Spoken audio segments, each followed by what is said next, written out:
calculated. So these income will be calculated by these three organizations. Sometimes some of the other organizations also is going to survey.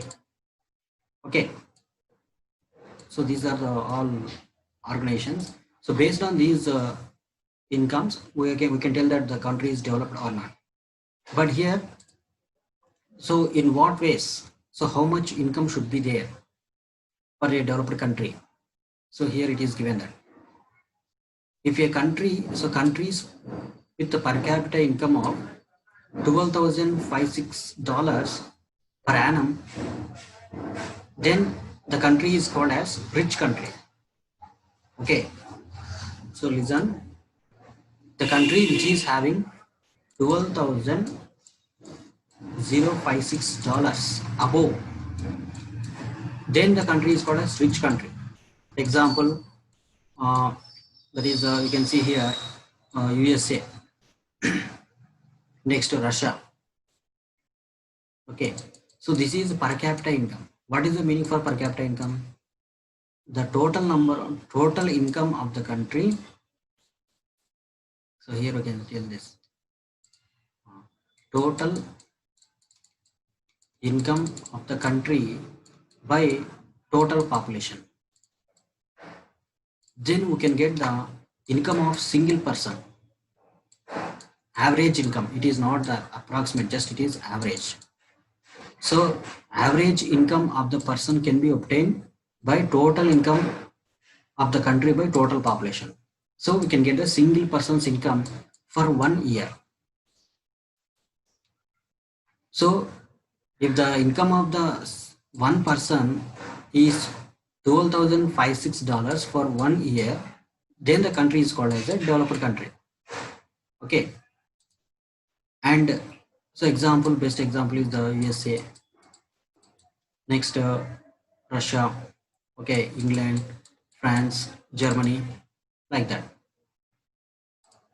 But here, next example, if you take the China, so China is one of the highest income, but that is not the income, but it is having GDP. GDP is different from per capita income.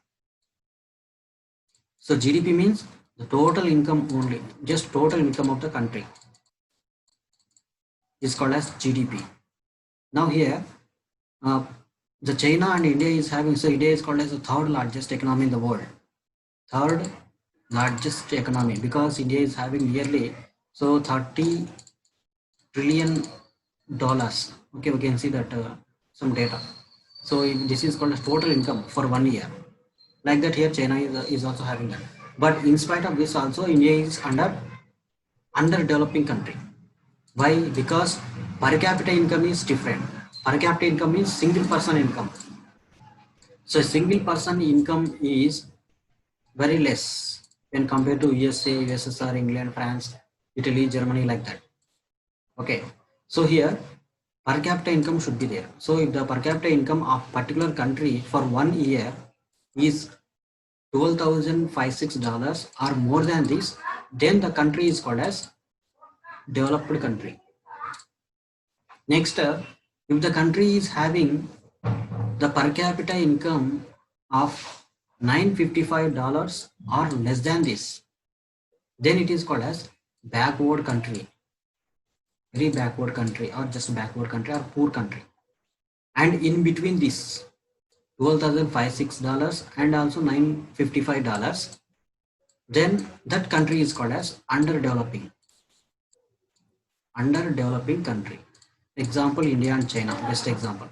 India, China, Myanmar, even this Egypt. So these countries comes under underdeveloping countries. Backward countries example is Afghanistan. Okay, next here Bhutan, Bangladesh. In Africa also we can see this Nigeria. Okay, other countries. You can see South Africa, like that. So these are the countries with low income. Okay, so based on this one, we can tell that the country is a developed country or not. But here, this was happened till 2017. So till 2017, the world is comparing like this based on the income levels. So based on the income levels, they are telling that the country is developed one or not. But actually, this is not the correct way. Okay. So in what way this is not the correct way is only income will not give that the country is a developed one. So though the income is high, but the peoples are not happy. Okay, because of many conflicts, many wars, many quarrels like that. So many strikes, movements will be there. So if you take this USA, America, so daily you can see some of the movements, some of the issues, problems in the public like that. So that is the peoples are not happy with that, though they are getting the high income. But there are some countries are there with low income, but their peoples are very happy. So that's why mainly this Bhutan was there. So all the peoples they said that Bhutan is very backward country. Okay, when they tell that this is the backward country, then Bhutan said that Bhutan Prime Minister and King they said that though USA is having highest income, but the peoples are not happy. But Bhutan is there. So Bhutan, though it was very poor country, but the peoples are very happy without having any tensions like high revolts, high conflicts, no enmity, so less enemies in the world.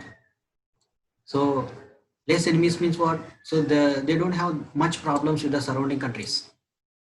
Next, their environment is also very clean. There the air is also very pure one. The air is not polluted because of less factories. They are going for green revolutions. Okay, green revolution, agriculture like that. So that's why their environment is very clear and the peoples are not having any problems. They are very happy, but their income is very less. Okay, but the peoples are very happy. So finally, Bhutan said that.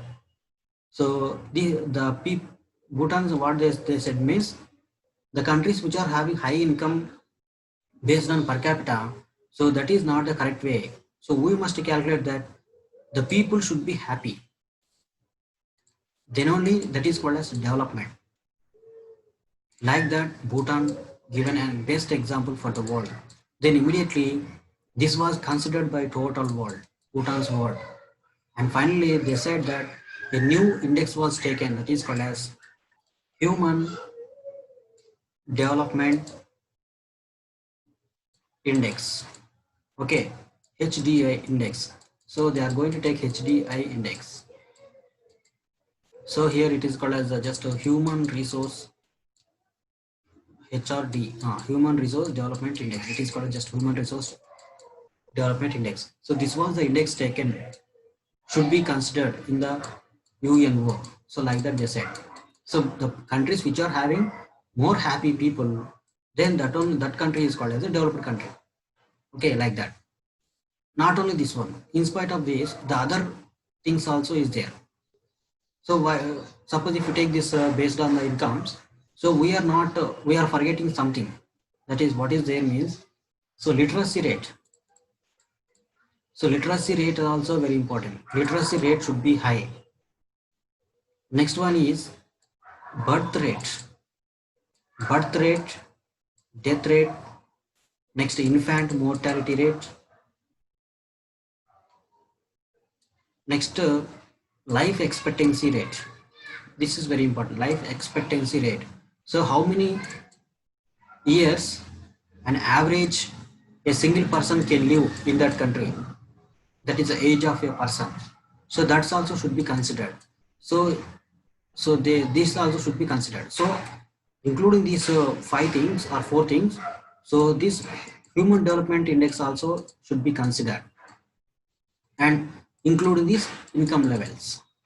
So these are the levels. Based on all these levels we can tell that the country is developed one or not.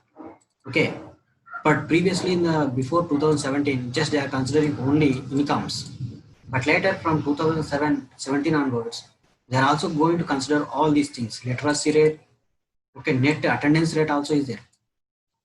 Net attendance rate means what?